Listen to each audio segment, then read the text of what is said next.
Alors, mesdames et messieurs, bonjour et bienvenue à cette revue des marchés et stratégies pour le mois de juin 2022. Mon nom est Jean-François Gosselin, je suis gestionnaire de portefeuille au sein du groupe Gosselin-Dubuc-Mazigi et aujourd'hui, je suis accompagné de mes deux collègues, Alexandre et Marc. Alors, bonjour les gars. Bonjour. Bonjour à tous. Donc, sans plus tarder, si vous permettez, on va regarder l'agenda de la présentation. Alors, premièrement, on va regarder l'évolution du niveau de confiance des marchés. On va parler des principaux indicateurs économiques et on va vous présenter l'évolution depuis les derniers mois de notre positionnement stratégique.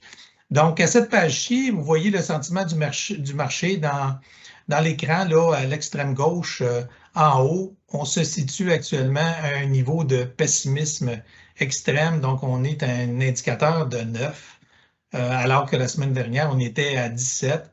Et que dans la dernière année, on a vu ça à 50, 60, 70, 80. Donc, on est vraiment dans une zone qui est assez pessimiste et c'est naturellement relié à ce qu'on voit à droite, l'évolution des marchés boursiers. Donc, certaines bourses qui sont, même la majorité des marchés boursiers qui sont rentrés dans une zone de marché baissier qu'on appelle le bear market. Vous le voyez entre autres à cette page-ci qui est datée de mai dernier, donc à la fin du mois de mai. La majorité de ces marchés-là qui sont en marché baissier. Le marché canadien qui est à moins 14,3, mais qu'en date de présente se rapproche du moins 20, malgré qu'on n'est pas tout à fait rendu là. Même si on voit tout ça dans les marchés, on dirait que les marchés réagissent très violemment. Peut-être qu'ils ont peur que les banques centrales manquent leur coup au niveau des hausses de taux, mais les données économiques ne sont pas nécessairement si mauvaises que ça. Alexandre va nous en parler un petit peu plus loin, mais néanmoins, Alexandre, est-ce que tu peux nous expliquer ce qui se passe actuellement sur les marchés, sur l'économie pour que les bourses réagissent de cette façon-là? Oui, merci Jean-François. Regardez, ce qui explique en grosse partie le repli boursier qu'on voit, c'est les combats que les banques centrales font à l'inflation. On voit ici l'indice des prix à la consommation au Canada et aux États-Unis. On voit au Canada ici un chiffre de 6,8 %. Le dernier chiffre qui est sorti est même 7,7 %, simplement parce qu'ils ont augmenté le poids de l'énergie et des véhicules usagés dans leurs calculs. On est rendu à des niveaux d'inflation qu'on n'a pas vus depuis très longtemps. Et ce qu'on voit sur la prochaine page, c'est comment ces banques centrales-là combattent cette inflation-là. À tel point que la Banque centrale américaine a augmenté de 75 points de base son taux directeur la semaine passée. On revient à des niveaux historiques, on revient à des niveaux pré-COVID. Mais le combat que les banques centrales font en ce moment pour revenir vers une inflation historique de 2 %, ça explique cette augmentation de taux d'intérêt qu'on voit depuis quelques mois au Canada et aux États-Unis. Sur la prochaine page, on voit aussi notre autre élément, notre bon vieux COVID. Regardez, si vous regardez sur le graphique du côté de l'Europe de l'Est et du côté de l'Amérique du Nord, on revient à une vie un peu plus normale. Cette page montre la sévérité des restrictions un peu partout dans le monde. On voit qu'en Chine, jusqu'à récemment, le niveau des restrictions est encore très élevé, surtout dans certaines villes de Chine et la politique de la Chine de COVID-0. Il y avait certaines villes qui étaient fermées. Alors là, ça commence à s'alléger un petit peu de ce côté-là, ce qui va faire beaucoup de bien à la chaîne d'approvisionnement. Un peu partout à travers le monde, on s'approvise en Chine, que ce soit de composantes, de matières premières et tout ça. Et juste le fait que les Chinois retournent au travail devrait faire un peu de bien à la chaîne d'approvisionnement. À la prochaine page, on voit tout de même le niveau de confiance des producteurs et des consommateurs aux États-Unis. Si on regarde du côté gauche, ça, c'est l'indice l'indice manufacturier aux États-Unis. On est rendu à 56,1. Tout ce qui est par-dessus 50, c'est un niveau expansionniste. Les manufacturiers voient encore l'économie du bon œil, mais on voit aussi que c'est un ralentissement. Et c'est ce que les banques centrales veulent. Ils veulent que les manufacturiers se calment un petit peu pour aussi essayer de calmer l'inflation. Et c'est la même chose du côté droit, où c'est le sentiment des consommateurs aux États-Unis. On est à 106, puis encore là, par-dessus 100, c'est une économie en santé, une expansion économique.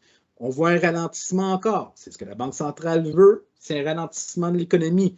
Mais vous voyez les zones grises là, dans ce graphique-là, c'est les récessions. Et on voit que des fois, l'indice de confiance des consommateurs aux États-Unis, quand on est en récession, ça peut tomber jusqu'à 50, même plus bas en 2010. Alors, on est loin de là. Les chiffres sont encore bons, l'économie va encore relativement bien. La prochaine page. Bien, la baisse boursière nous montre qu'on est revenu à des niveaux de valorisation un peu plus normaux sur les bourses. Du côté américain, on est revenu vers 17%, le ratio des cours bénéfices aux États-Unis, ce qui est le niveau historique. Au Canada, on pourrait même dire que c'est une aubaine parce qu'on est de loin en dessous du niveau historique qui est, regardez, il y a un an, au pré-COVID, c'est la petite ligne rouge, et là, on est rendu à 12 fois les bénéfices. Alors, on voit que même du côté européen, du côté marché émergent, on a eu une baisse des cours bénéfices. Les marchés boursiers sont redevenus à des cours bénéfices un peu plus normaux. Donc, les marchés boursiers sont moins chers qu'ils ont déjà été. Alors, à la prochaine page, bien, regardez, je passe la parole à Marc, qui va expliquer un peu notre positionnement face à ces données économiques. Merci, Alexandre. Effectivement, mais je le sais que présentement, les réactions du marché sont assez violentes, mais ce n'est pas la première fois qu'on voit une situation de hausse de taux d'intérêt. Donc, on le voit ici dans le graphique, là, à plusieurs occasions, la Banque centrale américaine a commencé à monter ses taux. Puis vous voyez la réaction des marchés. Là, vous avez la ligne verticale qui vous montre le début, normalement, d'un cycle de hausse de taux. Puis la réaction des marchés, focusée, si vous voulez, sur la ligne noire, la ligne foncée, qui est la moyenne des occasions. Ce n'est pas nécessairement ça qui va se passer, ce n'est pas ça qui se passe non plus présentement. La réaction est beaucoup plus violente présentement. Je pense à cause, puis Jean-François, tu le disais tout à l'heure, je pense qu'il y a une question de confiance des marchés envers la politique monétaire de la Banque centrale des États-Unis. Je pense que le marché se demande s'ils ne sont pas un peu trop en arrière, ils ont perdu un peu de crédibilité, si vous voulez. Mais la dernière hausse, comme disait Alexandre, la dernière hausse de 0,75 vient, je pense, rassurer, vient stabiliser un peu, montrer que la Banque centrale est sérieuse dans son processus. Mais normalement, quand on arrive dans un début de hausse de taux d'intérêt, vous le voyez dans le graphique, la ligne noire, dans les premiers mois, le marché se contracte, puis ensuite reprend une tendance haussière. C'est dans ce contexte-là que nous, vous vous rappelez, on avait réduit nos actions l'automne dernier. On avait aussi réduit, en fait, les échéances moyennes de nos obligations. Ça a été quelque chose qu'on a fait en décembre. Puis si on va à la page suivante, Jean-François, on voit les différents comportements ou les différents rendements au niveau obligataire. En fait, ce qui est assez anormal, là, naturellement, on s'attend toujours à ce que les obligations, on fait toujours de l'argent, on a toujours un rendement positif en obligations, mais quand les taux d'intérêt montent, effectivement, on peut perdre du capital avec des obligations. On le voit, la deuxième ligne, c'est le marché en entier, ce qu'on appelle l'univers des obligations au Canada. C'est un marché qui a perdu 10% cette année. On voit la colonne du milieu, là, AAD, donc c'est année à date. Le marché a perdu 10% cette année. Nous, on est allé se réfugier sur la ligne juste en dessous, donc dans des obligations de court terme. On a perdu aussi, mais la chute a été moins violente. Donc, c'est une façon pour nous de protéger les portefeuilles, d'aller dans des obligations de court terme. Vous voyez que les obligations de moyen terme n'étaient pas une option. Vous voyez que ça a baissé pratiquement autant que le marché univers. On avait aussi des positionnements au niveau des actions privilégiées, la dernière ligne complètement en bas. Vous voyez que c'était aussi un marché baissier. Même chose pour la ligne juste au-dessus, les obligations à haut rendement. Ici, les hauts rendements américains. C'est deux marchés dans lesquels on avait des positions, mais qui ont été négatifs aussi, mais encore là, moindres que le côté obligataire univers. Donc, c'était notre façon de protéger les portefeuilles. Si on va à la page suivante, Vous voyez une autre façon, quand on a pris la décision en octobre là, de réduire les actions pour aller vers les placements alternatifs, il y avait un des produits en alternatif. Vous ne le voyez pas nécessairement, ce détail-là, dans votre rapport mensuel, mais il y a un des produits qui est géré par une division de la Banque nationale, donc le BNI, donc c'est Banque nationale investissement.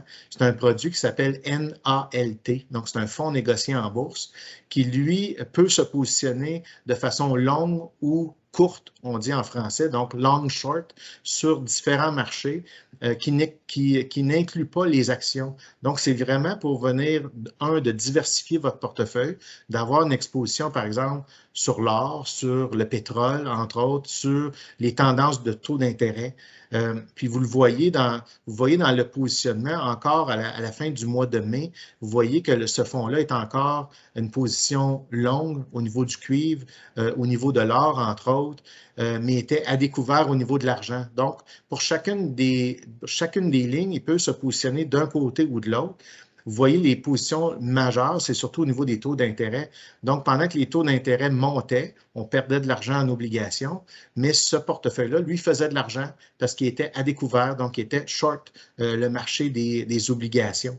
Même chose pour les devises étrangères, il était short, par exemple, au niveau du dollar australien, du yen, donc de la livre sterling. Donc, il se positionne à travers les différentes composantes comme ça. C'était notre façon, si vous voulez, de bénéficier malheureusement de la guerre. La guerre en Ukraine a fait monter beaucoup le pétrole, a fait monter les matières de base. C'était notre façon d'être exposé là, à ces fluctuations-là. Si on va à la page suivante, Jean-François, on voit un petit peu notre positionnement stratégique qui a beaucoup changé au fil des mois. Au mois d'octobre de l'année passée, on était surpondéré fortement en action internationale. Vous voyez que maintenant, à coup de quelques tranches, mais surtout la plus grosse tranche au mois d'octobre de l'année passée, on a réduit nos actions internationales pour être maintenant en position négative, si vous voulez. On est en bas, on voit la stratégie actuelle à 7 %, alors que la cible à long terme est de 9 %. Donc, on est moins 2 % notre exposition sur les actions internationales. On garde quand même une certaine surexposition au niveau du Canada, au niveau des États-Unis, puis on reste sous-exposé aux obligations.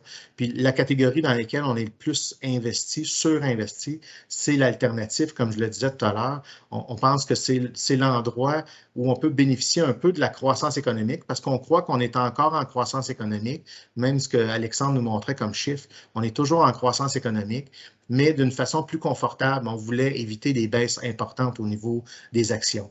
Vous me direz, avoir ça, on en aurait fait plus, on aurait vendu encore plus d'actions, mais c'est plus facile c'est plus facile après de le dire qu'avant, effectivement. Si on va à la page suivante, c'est juste pour vous montrer aussi le positionnement de la banque. Parce qu'en fait, nous, on est une équipe, là, le groupe Gosselin, Dubuc, Mazigi, on prend nos décisions, mais on ne le fait pas de façon isolée avec la Banque nationale.